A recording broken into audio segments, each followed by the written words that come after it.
সারা দেশে ঘোষিত বৈষম্য বিরোধী ছাত্র আন্দোলনের যে কর্মসূচি আজকে বিকেল ৩টা থেকে কক্সবাজারে শুরু হয়েছে। অর্থাৎ কক্সবাজারের যে লিং রোড এখানে যারা আন্দোলন করছে তারা অবস্থান করছে, পাশাপাশি শৃঙ্খলা বাহিনী যারা দায়িত্ব পালন করছে তারাও অবস্থান করছে।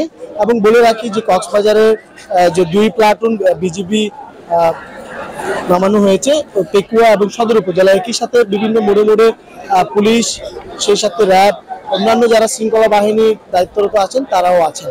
এবং বিকেল 3টা থেকে শুরু করে এখন পর্যন্ত যে যান চলাচল সেটি বন্ধ রয়েছে।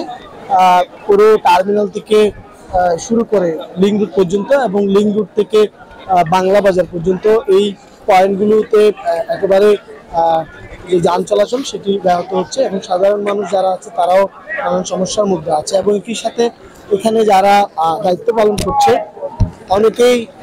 অনেকের সাথে আমরা কথা বলবার চেষ্টা করেছি। তারা আমাদেরকে বলছেন যে তারা তাদের দাবি আদায় না হওয়া পর্যন্ত তারা এখানে থাকবেন, সেরকমই আমরা জানতে পেরেছি। এবং অনেকের সাথে কথা বলছিলাম, তারাও সেটি বলছে। এবং অনেকেই প্লে কার্ড নিয়েছে।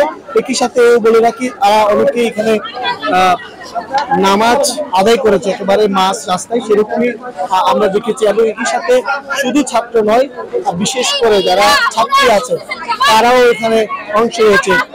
বিভিন্ন স্লোগান এবং একই সাথে বিক্ষোভ মিছিলের যে ব্যানার সেগুলো তাদের মধ্যে আছে। আমরা একটু কথা বলতে চাই যে আপনারা কখন থেকে অবস্থান করছেন, কতক্ষণ পর্যন্ত অবস্থান করবেন? আমরা প্রায় 3টা থেকে অবস্থান করতেছি। আমরা মূলত আসছি আমাদের অধিকার আদায় করার জন্য। আমাদের অধিকার আছে, এই স্বাধীন দেশে এসে আমরা আজও পুরোপুরি স্বাধীন হতে পারি নাই। আমরা কেন আমরা বাপ-দাদাদের কোটা নিয়ে আমরা কেন বড় হব? আমরা বড় হব, আমরা পরিচয় দেবো, আমাদের নিজেদের পরিচয় নিয়ে আমরা চাকরি করব, আমাদের নিজেদের পরিচয় নিয়ে হবো। এই অধিকারের জন্য জানাবেন। হ্যাঁ, কি জানতে চাচ্ছেন? কতক্ষণ ধরে আপনারা অবস্থান করছেন? আমরা বাস টার্মিনাল, কক্সবাজার সব শিক্ষার্থীরা বিভিন্ন প্রতিষ্ঠানের অংশগ্রহণ করেছি। আমরা মূল উদ্দেশ্যটা হচ্ছে আমরা মেধাবীদের যে যাচাই করা হোক, যে কোটা প্রথা বাতিল হোক, এটা আমাদের এক দফা এক দাবি। আর যারা আমার ভাইয়েরা প্রাণ দিয়েছে, দাবিতে যে উচ্ছৃঙ্খল হয়েছে সারা বাংলাদেশের রক্তাক্ত অবস্থা, এটার রাষ্ট্রের কাছে আমরা দাবি জানাচ্ছি, আমরা বিচার চাই।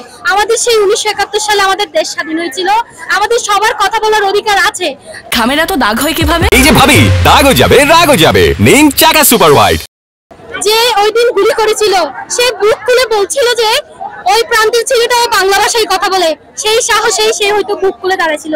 কিন্তু দুঃখের বিষয়, যারা আমাদেরকে প্রোটেক্ট করবে তারাই আমাদেরকে বুকে আঘাত করছে। আমরা এটা বলছি না, আমাদের দাবি কোটা প্রথা বাতিল হোক, মেধাবীদের যাচাই করা হোক, সবার একটাই এক দফা এক দাবি। ধন্যবাদ সবাইকে। আপনারা যারা এসেছেন যে বিভিন্ন শিক্ষা প্রতিষ্ঠান থেকে, যে একই সাথে যে এই আর কতদিন পর্যন্ত এটি স্থায়ী থাকবে বা আপনারা এখানে কতক্ষণ হচ্ছে যে আপনার জ্ঞাতদের থেকে সংগঠিত হয়েছে বড় সিনিয়র ভাইয়াদের থেকে, তো ওদের দিক নির্দেশনা অনুসারে আমরা ওই পদক্ষেপটা গ্রহণ করবো। এখন আমরা যখন শাটডাউন দিয়েছি তাই আমরা মিছিলে যাচ্ছি না, আমরা রাস্তা ব্লক করছি। তারপর হচ্ছে যে আপনার ওদের দায়িত্ব, ওদের যারা ওরা যেটা আমাদেরকে অনুসরণ করতে বলবে তা আমরা সেই পদে অনুসরণ করবো এবং মিছিলে যেতাম। আপনি একটু বলবেন যে শাটডাউনের আওতায় কোন কোন জরুরি সেবাগুলো চালু থাকবে?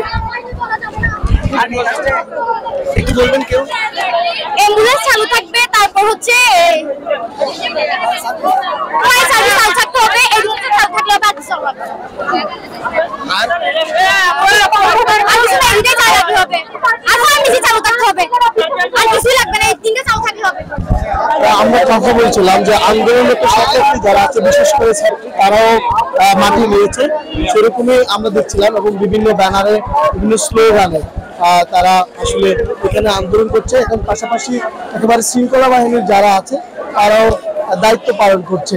এবং একই সাথে শৃঙ্খলা বাহিনীর যারা আছেন তারা বলছেন যে কোনো ধরনের উচ্ছৃঙ্খলা যাতে না হয় সেজন্য তারা সজাগ রয়েছে। যদিও শাটডাউনের কথা বলা হচ্ছে, জরুরি সেবা যেগুলো আছে সেগুলো এখানে আটকে আছে কিছু কিছু জায়গায়। এবং যারা আন্দোলনরত আছে তারা এখানে অবস্থান করছে বিকেল 3টা থেকে। কতক্ষণ পর্যন্ত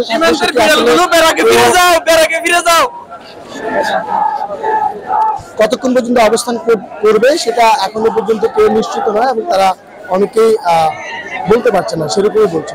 কক্সবাজারের লিঙ্ক রোড থেকে ছিল আমার কাছে সব শেষ।